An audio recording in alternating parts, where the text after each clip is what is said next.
allowing me to speak today, for inviting me to be part of your La Mirada Chamber. As Jason mentioned, my name is Lupe. I am with the Small Business Development Center. How many of you have heard of the Small Business Development Center? Great. Yeah, I was a client at one time. That's what I was going to ask next. How many of you have utilized the services of the Small Business Development Center? So you know what's there. The Small Business Development Center is a governmental agency. We are funded by the Small Business Administration and the Governor's Office on Economic Development, with the sole purposes of helping businesses start, grow, and succeed. That's our goal. That's what we've been doing historically for decades. We're the best kept secret in America, I believe, because all of our resources are absolutely free. And we can help any business from startup to selling out to another competitor or whoever you decide to sell out. Every phase or cycle that your business might be in, we have a business expert that can help you. Now, I come from the Orange County Inland Empire SBDC.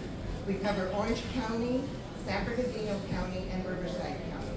I just happened to get connected with Jason because he's interested in working with the government, which is my specialty, government contracting and government certifications.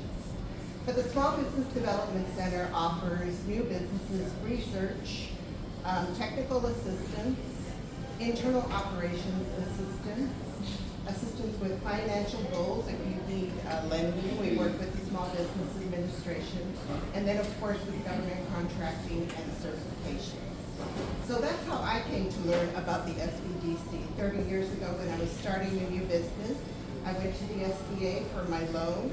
And of course, they wanted the big loan packet and all these documents, and I didn't know where to start. And they said, well, you need to start somewhere with the Small Business Development Center so that you can put together a package, a proposal, bring it to us, and then we'll decide if we're going to fund you. And that's when I started to really get involved with all of the resources available at the SBDC. They were able to help me in short order really put that package together, submit it to the SBDC, to the SBA.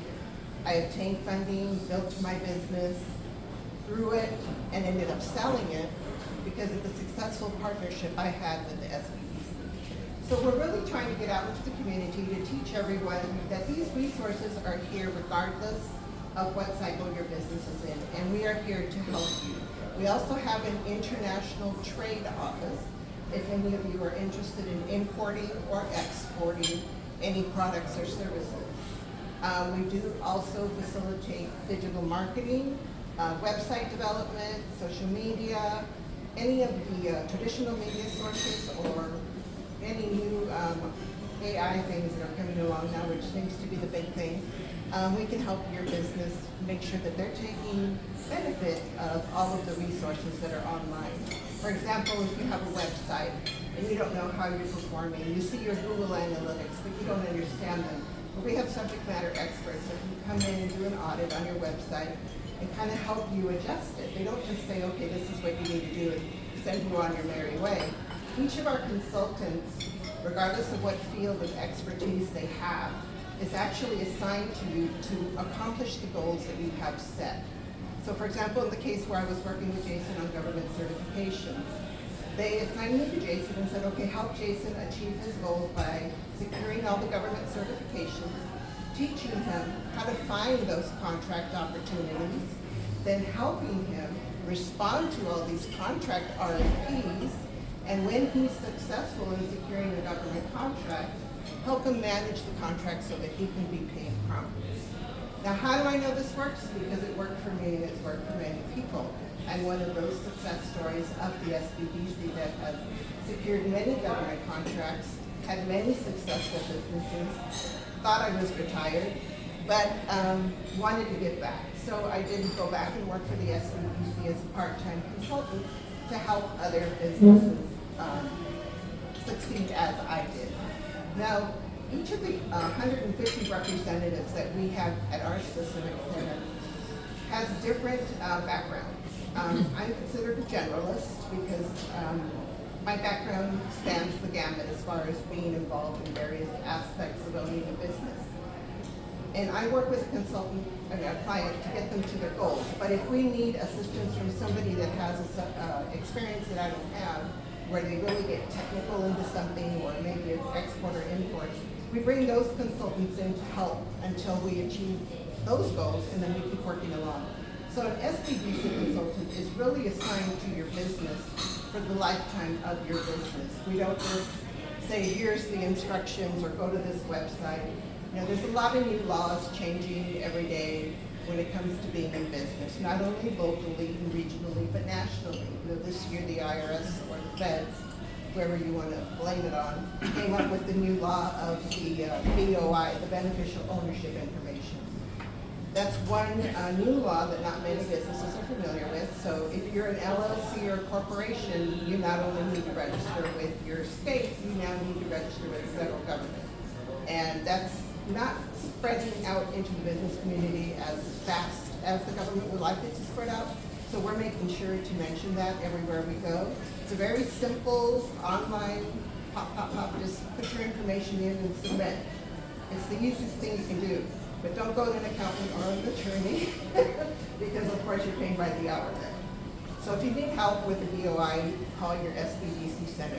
I know this is LA County, you have your own district, but we all really work together and we all have different subject matter experts. So if you're in a field that can't be assisted, if you're in LA County, then you can go to one of the other counties. For example, my Center for Contracting covers the entire Southern California district because we don't have anyone else that is helping with government contracts. So that's kind of in a nutshell what the SBDC does. I hope that you'll take advantage of the many free resources that are there for you, regardless of what stage your business is in. All you have to do is call the 800 number, have a quick intake phone call with one of our administrators, and they'll set you up with the best business consultant that matches your needs. And then you go from there. It's at your pace. It's as quick or as fast as you want to accomplish your goals. If you have long-term goals, or if you want to go through a rebranding or a new business plan, we walk through those steps with you. So whatever your goals are, please think about the SBDC moving forward. Jason invited me here today because my background spans beyond the SBDC, and he wanted me to open up my business expertise to the group to see if there was any value that I could be to any of you as well. As I mentioned, I own several businesses. The last one I sold, well, I still have one now, but they keep popping up, you know. I sell them, I retire because I want to be retired, and then I start dabbling in something, you know, like those hobbies that become businesses. So I still have one. But the last time I sold a business was 2008. And after that, I decided that I wanted to give back to my community more than I had already been given in my business capacity. And I decided to run for city council in the city of Indio. So back then, 3 months before the election, I dropped my name in the hat and I won 3 months later. And I've been on city council for 20 years now. I am the 5-time mayor of the city of Indio. So I don't know what the population is of La Mirada, but when I was a little girl walking around going to school, the population sign in the city of Indio said 7,000 some. So that kind of gives you an idea of how small my community was. And today we are over 100,000 in population. You know, just in the last 20 years, we've approved almost 30,000 homes, which is double our size. But the city of Indio is also home to the Coachella Fest, Stagecoach, Desert Trip, and the Polo, and all those fun things. So we do have some things going on throughout the year. In addition to being a political representative, I also worked for the California State Legislature for 10 years for the assemblyman in our area. And what else? Oh, I'm a government contractor. I work for the state of California. So my business background is pretty diverse. If I can be of any assistance to any of you, please feel free to reach out to me, ask me any questions, or set up an appointment if you feel that this is a path that you'd like to take, or if you just want to find out more about the SBDC. I encourage you to go to our website. We all carry our QR code on our iWatches, so you can scan us. Kind of just see if it's for you. I'm sorry, say your acronym again, SBD, as in David, C. DC. Do you have a Small- 1-800 number? Yes, Small Business Development Center. I'll get you my card in a minute. But that's who we are, that's what we do, that's my background. And even though I'm not from the LA County, I do take national clients. Okay, do you do anything with the unincorporated area of LA County? We have some land of the mosque, we want to develop something there. Initially when we talked, they said it has to be conditional use permit. Right, That is a non-profit. right. And we thought we were going to get something not fall in the regular commercial side. I don't know, maybe I can talk to you on that to get some idea about it. Well, I can certainly talk to you about development. The last business I sold was a civil engineering firm that designed golf course communities and commercial projects. So I do know what you're talking about. I can kind of just help you maybe by giving you some resources to go to first, because you're going to have to go through a process to see what your next steps are. But also my background is in nonprofit management. The first time I retired, I decided I was going to give back to my community by being a nonprofit director. So I went to UC Riverside and I studied to be a nonprofit director. And I did that for about 8 years, and then I retired the second time. And I'm trying to do it, I keep failing. Do you have the card? Yes, I'll get you some cards when we're done. Thank you. Any other questions? No, you're not failing, you're just being redirected. I'm being redirected. My purpose is being reformed. Thank Are you. there any other questions? Did you come from Indio this morning? Yes, well, not this morning, but I did come from Well, India. God bless you. Thank you. I love coming to the beach in the summer, so Jason didn't have to twist my arm too hard. I do have a question. We have two young gentlemen that are from Viola, and they've got a company, Midwest.com, and they're still in school. And does the SBDC be able to help them as well get whatever it is they might need as far as funding and backing and something? Yeah, we have the Center for Entrepreneurship at several universities. The one I work with is at Cal State San Bernardino. But several of the universities have a Center for Entrepreneurships, which are specifically for students that are looking to get into some new industry or field. And they are similar to incubators, where they allow you to have space, but you also have access to resources and consultants similar to myself that are subject matter experts in your field. I'm not a techie. I mean, this is my techie. I can type, that's about it. Or use the phone, but I don't understand the back of the house stuff. So that's why we have centers that specialize in the various sectors that are growing. Of course, tech has been growing for a long time. Now we're finding exporting to be growing, so that's a sector that we're also taking a look at. If you actually produce something physical.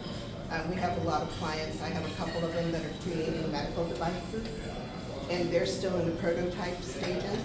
One of them has the prototype machine made out of plastic parts that she bought at the hardware store, but it functions. And the other one hasn't built the prototype yet, it's just a design phase. But I come in to help them with their business planning, their financial projections, understanding where they are at financially before launching forward and getting into a pitch deck or into an investor outreach, because you really want to be prepared when you get to that point. Any other questions, Jason? Yeah, so we spoke about stuff that falls a little outside of SBDC, but it's what you do. I wanted to, maybe you can give us, I don't know, a glimpse at, like, for example, obtaining grants and all that.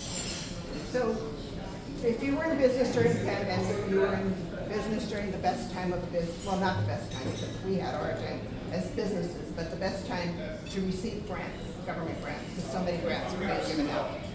They seem to have dried up right now, but there's still a lot of ARPA funds, which is the federal, what's that stand for? American Rescue Plan Act. There's still funds out there, and they have to be expended by the end of 2025. So Some of the cities are still coming out with business grants right now. We're working with the city of Riverside. They kind of take turns, they rotate around and decide they're gonna disperse grants, but they're really only $5,000-$10,000 grants at a time. I'm not sure if that's significant enough, but there's still a lot of grant opportunities through the private sector with partnerships with some of the community banks or with, for example, Wells Fargo, Bank of America, for both for-profit and nonprofit. Whenever we have those resources open to us, we open them up to our members or our clients. So if you're on our database, you will receive an email informing you of any grant opportunity that would come up. So that's something also that we do offer our clients. Thank you very much. You're welcome.